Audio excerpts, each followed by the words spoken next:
dañuy gërëm yàlla sant ko ndax depuis fin septembre 28 septembre tàmbale nañu maanaam session budgétaire maanaam session boo xam ni dañ doon commencé rek orientation maanaam jël ci dëkk yi priorité yi jël ci aussi maanaam suñu plan PDC plan de développement communal ñu jël foofu ay points ñu seet yan poñ lañu mën a def at bii di ñëw loolu tamit ñu jox ko ay nit segg ko ainsi de suite liggéey ko ba tey ñu ñëw indil ko conseil bi xool ndax am na yu ñu ci mën a sopparñi ou bien dañ koy voté bu ñu ko soumettre conseil bi effectivement defe naa ne amul sopparñi tellement conseil bi def ko voté ñëpp bépp conseil bi ñëw fii tey voté na budget bi donc voté nañ ko à l'unanimité kon nag dañuy sant yàlla gërëm ko rek ñaan yàlla tamit feebar bu xam ni tamit xaw na tënk suñu liggéey ci 2020 bi yàlla may ñu tamit 2021 mu jóge fii te ñu mën a liggéey bu tegu ci yoon ci liggéey bi tamit gis nañu ni wàllu surtout jàng bi defe naa ni moom moo ëppale bokk na ci ñi ëppale ci wàllu maanaam subvention yi boo xoolee tamit ci wàllu jeunesse sport ak jigéen yi donc je pense que def nañ ci xaalis bu bari donc vraiment ci wàllu wér-gu-yaram tamit ñu ngi ciy def xaalis bu bari moo tax je pense que vraiment ñu ngi gërëm en tout cas conseil bi ci lu mu ñu wóolu mais gërëm aussi waa Morlan ci lu mu ñu wóolu aussi pour teg ñu ci bopp commune Morlan vraiment gërëm nañu en tout cas aussi liggéeykat yi nekk ci biir mairie bi ñoo xam ni ñoo préparé yi ak président commission yi ba ñu yegg fii tey. waa stade bi aussi bëgg na suñu mébét bi parce que bëgg nañu au moins ñu tàmbali ko def étude yi rek dina parce que dina jar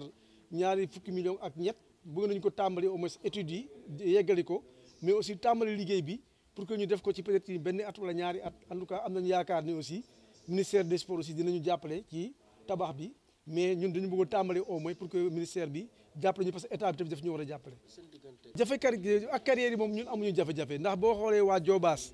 waa Centras waa Dangote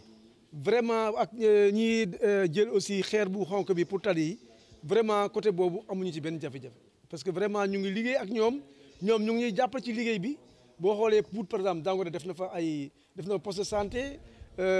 Centras mu ngi jàppale ci tali yi ci ndox aussi même bu ñu amee jafe-jafe dañuy indi ndox vraiment ñu ngi liggéey di jàppalante ñu ngi def aussi tali yi liggéey boobu ak carrière moo am ñu benn jafe-jafe xanaa carrière yi kay carrière bi nekk lam-lam rek moo nekkoon suñu problème parce que ñoom mosu ñoo reconnaître ni ñu ngi laal commune Morlan te bu ñu defee suñu étude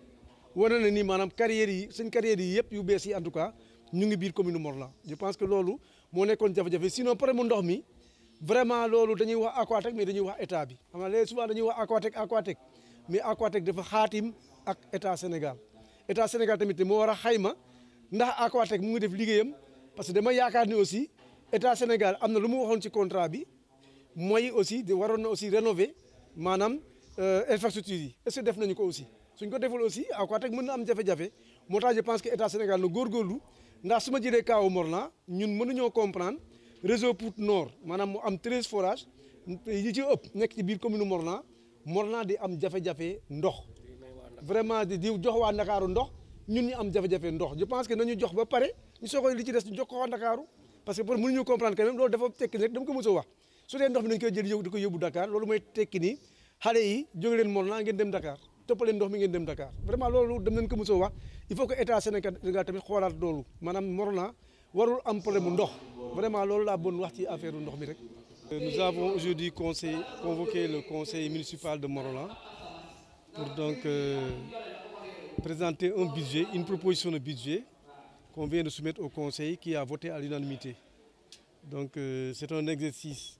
qui prend fin parce que depuis le fin septembre, nous avons lancé donc la session budgétaire par l'orientation budgétaire et aujourd'hui nous concluons donc cet exercice. Donc c'est un exercice pour lequel nous remercions en tout cas le personnel de la mairie et les présidents des commissions qui ont travaillé d'arrache-pied pour qu'on puisse avoir un budget quand même équilibré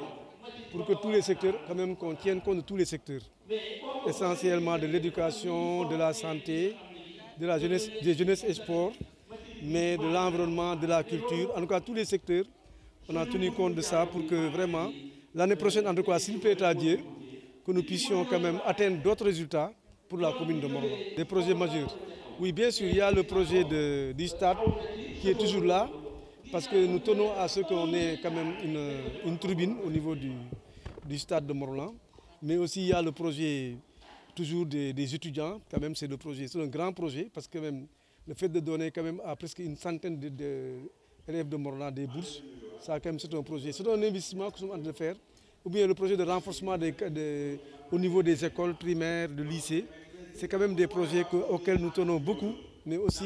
à la santé. Je pense quand même que c'est des secteurs clés pour lesquels nous investissons beaucoup d'argent parce que nous croyons que c'est un investissement réel qui est là et qu'à l'avenir, les gens se rendront compte que ce qu'on est en train de faire, c'est une bonne approche. Le budget, malheureusement, ça n'a pas connu une hausse tellement parce que nous venons quand même d'une année très difficile et nous espérons que les choses vont s'améliorer. Si ça ne s'améliore pas, il ne faut pas s'attendre à ce qu'on puisse réaliser le budget de façon optimale. Mais nous souhaitons que, en tout cas, nous prions le bon Dieu pour que cette maladie, cette pandémie quand même qui est en train de tout bloquer, puisse quand même terminer rapidement pour qu'on puisse reprendre les activités dans les meilleurs délais. Bon, les recettes, c'est essentiellement les frais de bornage, c'est essentiellement les taxes, c'est aussi la selle, c'est contribution, c'est aussi CGU, c'est vraiment beaucoup de taxes en tout cas, soit qui sont recouvrées par nous-mêmes, les IMF, ou bien qui sont recouvrées par l'État du Sénégal et reversées aux communes. Ça, vraiment, l'essentiel des ressources sont tirées de là, de ces deux qui. Oui, je pense qu'avec les carrières, il y a vraiment de bonnes relations. Essentiellement Jobas, voilà, Centras, mais aussi Dangote. Vraiment, nous avons vraiment de bonnes relations. Et même ceux qui exploitent la carrière de latérite. Mais là où nous avons une difficulté, c'est au niveau de l'Amlam. C'est des carrières d'Amlam qui ne reconnaissent pas que les carrières impactent la commune de Morlan. À part ça, vraiment, toutes les autres carrières quand même, et même les entreprises en général, on a de très bonnes relations de travail et d'appui mutuel pour que quand même qu'eux ils puissent avancer dans le travail, mais que nous aussi, qu'ils nous accompagnent dans ce que nous faisons. Bon, c'est arrangé, mais à moitié. Parce que quand même, il faut reconnaître que quand nous, on avait accepté Aquatech, parce qu'on avait des difficultés dans la production et la distribution d'eau. Mais malheureusement, on s'est rendu compte que quand Aquatech est venu, jusque-là, depuis plus d'1 an, ou même 2 ans,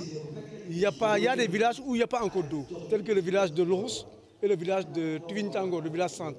Jusqu'à présent, il y a des parties qui n'ont pas d'eau pendant la saison sèche. Donc c'est pourquoi vraiment, nous pensons que, voilà,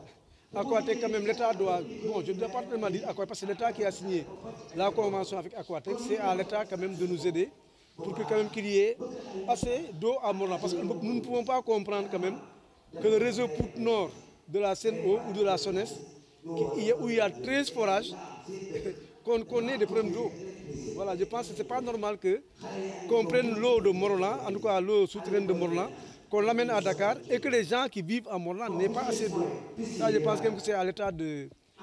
d'assurer le service ou bien de faire assurer le service à Aquatech avec qui il a signé un contrat.